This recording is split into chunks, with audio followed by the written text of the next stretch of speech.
This is the Intex 10-foot easy set pool converted to a fish pond, and this is my final solution after all the trials.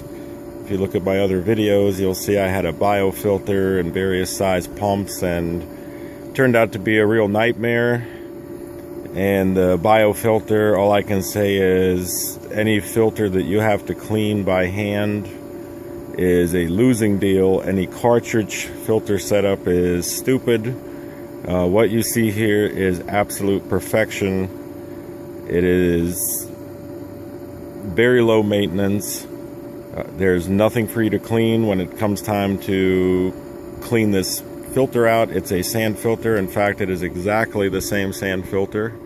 It is the 120-pound Intex that this is their best pump setup. The pump is about a 1 horsepower, I believe. It's very, very powerful, very quiet, and has a system flow of about 2,500 gallons per hour, which is excellent.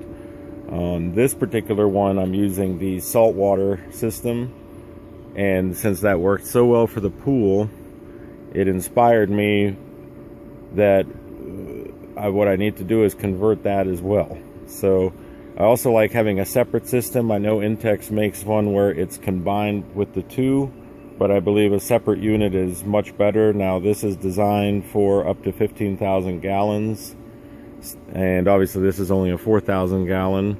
In the future, I will be able to upgrade to a 32-foot by 16 rectangle pool, 5 feet deep, for about $1,200 just for the pool, and this system will transfer over to it perfectly because the saltwater setup is good for up to 17,000 gallons, and I believe that 32-foot pool, the rectangular one, is about 15,000. So this is the setup that works perfectly for that as well. And this was so maintenance free that it inspired me. The only difference between the two is instead of using a saltwater system, obviously since this has fish in it, you have to be fish friendly, and the biofilter had a 13-watt light, and I decided to upgrade that. You can't really see it, it's under there. That concrete bunker is there primarily so it doesn't get stepped on, but it also turns out that it's a great way to keep the unit much cooler and keep the direct sunlight off of it during the day when it gets hot. But this is a 36-watt and works very, very well.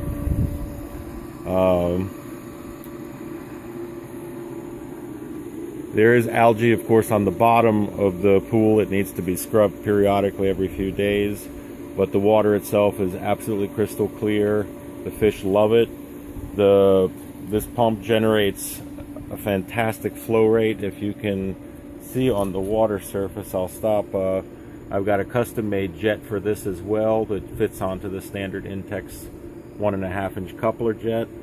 I've also added a skimmer, and it's really all I need to do is once a day, once every 2 days, vacuum this up. I have a little catfish vacuum. I'll demonstrate that in another video.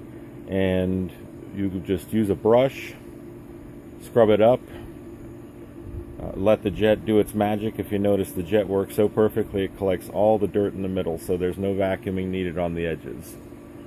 And when this is scrubbed up, the water will be very cloudy for maybe 2 hours, 3 hours, and then the system will very rapidly clean it out. If you want, you can give it another scrub, and I'll be demonstrating all that later in another video. But the best part is, the only cleaning on this filter that you have to do is you have the master valve on top. You simply would kill the motor, which we are going to kill because we're going to feed the fish. And right here you have a filter setting, and you would simply move this to the backwash position. You attach a hose and run it out for drainage. You need to do a backflow of about 2 minutes on it because it is heavy. The pool you can get by with a minute or so, but this does need a good washing because it does collect a lot of material, which is also why, going back to the earlier statement, why I went with such a large filter for only a 1,000 gallon pool, because with this pump changes the water more than once every 2 hours. Or actually, let me have that in reverse. It's 2500 system flow, so basically it's going to change it twice per hour, more than twice per hour. And that's excellent because at that rate, it cleans the water up very quickly. It allows the UV light to work at optimum efficiency.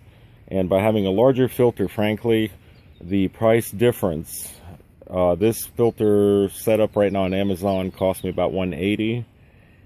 The smaller unit was maybe $30 less, and then an even smaller unit for about $110. Well, the price difference is negligible.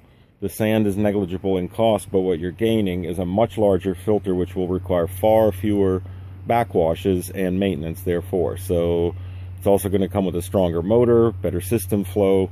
Well worth it. I wouldn't actually buy any other filter than this. This is the best thing Intex makes, and they really did a fantastic job on this. Some of their lower end pumps and filters are garbage, and basically people would be better off if they bought a pool that had absolutely no pump whatsoever and get the pool at a little bit cheaper price, because this is what you want. Either give us this with the pool set up when you buy a pool, or just no filter at all. Just give the raw pool kit, and then you can go out and do this. But if you're setting up a pool, save yourself the hassle, save yourself the time, go with this from the beginning. Last year this pool was a nightmare.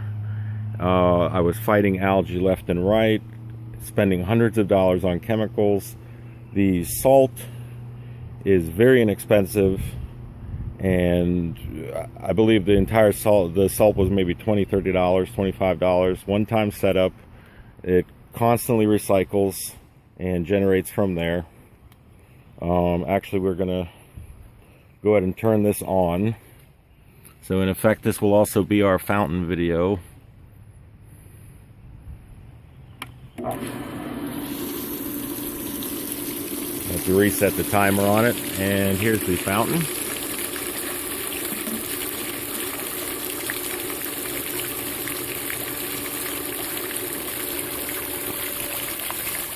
I've also added the Intex pool light. I'll do nighttime shots are very difficult, but it does come out very, very nicely. It's magnetic mount induction.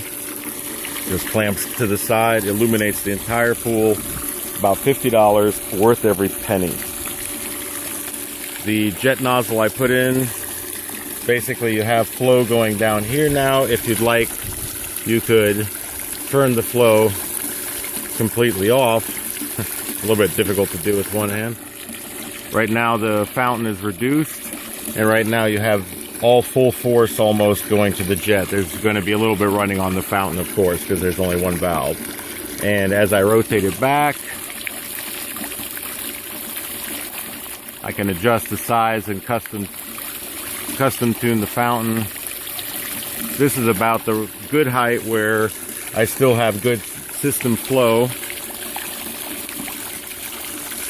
The jet nozzle is completely adjustable. It rotates. I can set it for a nice 45-degree angle to give us a good mixture. I give a little bit of an angle on that so it deflects inward into the pool. Very, very good design on my part. I might do a how to build one of these in another video if there's any interest. Let me know in the comments. But this took me maybe an hour and a half to put together, glue it, ready to go. And this fountain, frankly, the way it was supposed to be designed is garbage, and this valve solves all your problems right here. You can build this yourself with all the parts are from the plumbing department. Those of you who are familiar with plumbing pipe can take a look at this and right away decode what you're looking at. But for everybody else, I will make a video on how to do this, because I will be putting this same fountain into the fish pond. So that's going to be in the next video, I guess. So anyway, there it is. That's the fountain. And thank you for watching.